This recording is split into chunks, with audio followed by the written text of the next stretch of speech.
10 tips for restoring an antique trunk. Toying with antiques can be a perplexing topic. With antiques being so delicate and brittle, it is easy to end up causing permanent damage to your piece while trying to restore it.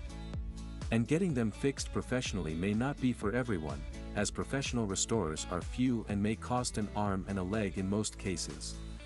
But restoration is sometimes necessary, as your antique trunk may become unpresentable and non-functional over time. So if you're thinking of restoring it yourself and don't have much practice with it, fret not, as we're here to help. First of all, make a mind map of tools and stuff that's wrong with the trunk. This way, you'll know what to be focused on and what parts need the most help. Now, to tackle your various problems, let's dive right into this guide. 1. The first step of any antique restoration is to clean the trunk thoroughly, to remove years and years worth of dust and mud. Cleaning antiques is a very delicate process. You must not use any chemicals or modern-day dirt removers, as these have a high tendency to damage the wood or leather of your trunk. Then you may ask, what do you use to clean such antiques? The answer is quite simple: good old dish soap and warm water. The dish soap will help soften any stubborn dust patches, and warm water will aid in removing them. This process, however, may take a long while and will include lots of long hours and elbow grease, but it is the most thorough method and is worth it in the end.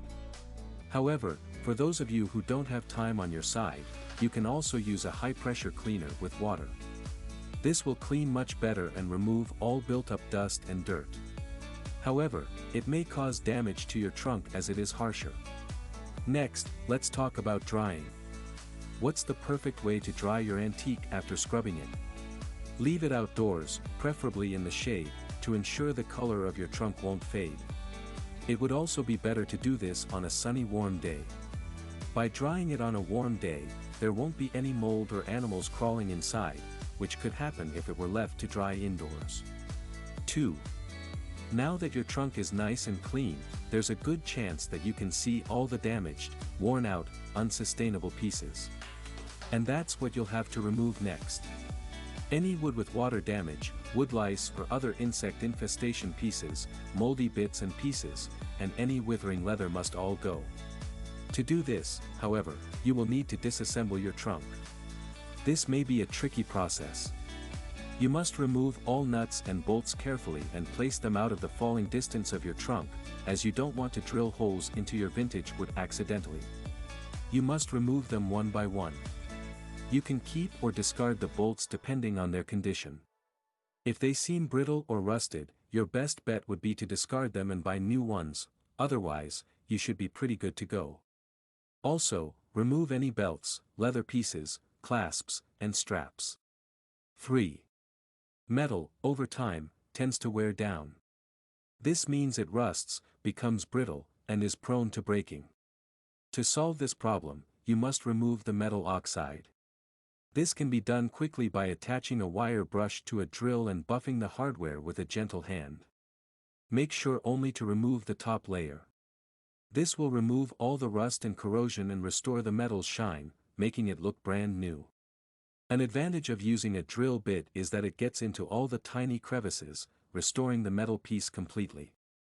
However, you have to be careful while using the drill brush. If you use too much pressure and push down even a little too hard, you may thin your piece out, making it brittle and delicate, in which case you might end up having to replace these pieces. 4. The next step in restoring your timeless piece is restoring the wooden parts. For this, you must first remove the canvas. This is a relatively easy job, as flour mixed with water to form a pasty dough was used as glue in the olden days. If you are getting stuck somewhere, leave a wet cloth or sponge over the area, and it should soften right up. To remove the fabric, cut it using a pair of scissors. Make sure to cut as close to the metal framing as possible. This way, much of your material can be retained and reused. Pay close attention to the corners, as this is where fabric tends to rip or tear from. It may help to use a smaller pair of scissors or a screwdriver to remove fabric from corners. 5. Your next job will be to sand the trunk down. This must be done in steps, gradually using a coarser grit to a finer one. We recommend starting with 50 or 60 grit sandpaper and moving towards finer grits until you reach somewhere around 220 or 300 grit sandpaper.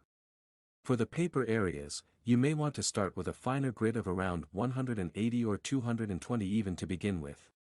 However, you must do this with care. If you sand through a layer, you will have to sand it down completely. Also, proceed with caution when going over the paper tacks, as you want to keep your antique trunk's basic frame and structure intact. Make sure to remember the inside of your trunk. Sand it down properly to remove any damage or unevenness. This will create a smooth interior or base if you wish to insert a fabric inside.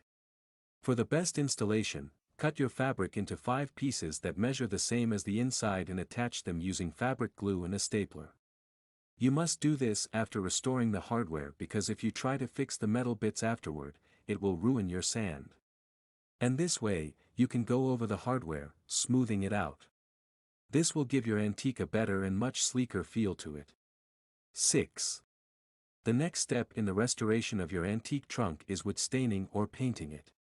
Cover the hardware with masking tape and make sure to cover the handles as well. You can either choose the original color or the color of your liking. Generally, wood staining is preferred as it retains the antique look, and paint is avoided. Use a wide flat brush for the wood staining. Approximately 3 layers of a wood stain are normally used to cover up an antique with 2 or 3 layers of beeswax or enamel on top. This makes the trunk nice and shiny and protects it from any erosion. Varnish is often used as the outermost coat. However, make sure to let it dry out overnight to ensure it gets dried completely. After it is dried, ensure you buff it out using wool buff. 7. Another great tip to increase the longevity of your trunk is to switch out the locks. This works exceptionally well in those cases where your locks have become brittle. It also is a great way to change up the look of the antique without making it lose its value. If you are changing your locks, your best bet would be to buy locks that look antique. These can be found at local flea markets or antique stores. If you do not have the convenience of having one of these around, you can always find some on Amazon or eBay quite easily. We suggest not changing the whole metal frame as it would ultimately make your antique lose its authenticity. It would be prone to be more of a modern-day trunk. Moreover, finding the exact frame size you need would be extremely hard, if not impossible. However, buff the outer layer and get it polished if your metal frame is fragile or rusted. 8. Another way to make your antique look presentable again would be to switch up the leatherwork. You can replace it partially or entirely if it is damaged, or you can keep the original leather if it's okay. Once you've decided on this, pin it back into place using tacks or screws. You can use the original ones if they're alright or replace them too. First, clean the leather with warm soap and water. Then wash it with a white vinegar solution. Next, use a leather lotion or a leather soap to restore moisture. If you are using the original leather, we suggest you use leather oil or baby milk to regain its shine and increase its longevity. Leather polishes are also a great idea to use. Another thing you can do if you want to switch up the look of your trunk is to change the color of the leather. You can do this by painting it. Use leather paint because other paints will chip or flake off. Leather paints are mostly acrylic-based. We suggest using a minimum of 3 and a maximum of 4 coats. Be sure to review the color with a polish once you're done. 9. If you do decide to restore your antique trunk, a great tip would be to restore it in such a way that it either looks like the original or resembles it. This way it doesn't lose its value too much and shows off the era it's from too. 10. Antiques are of great value and no doubt that when you alter or restore an antique, it will affect its value. If the value will increase or decrease after restoration depends entirely on your trunk, its make, size, brand, and whatever era or century it's from. In most cases, restoring a trunk increases its value as it becomes presentable and functional.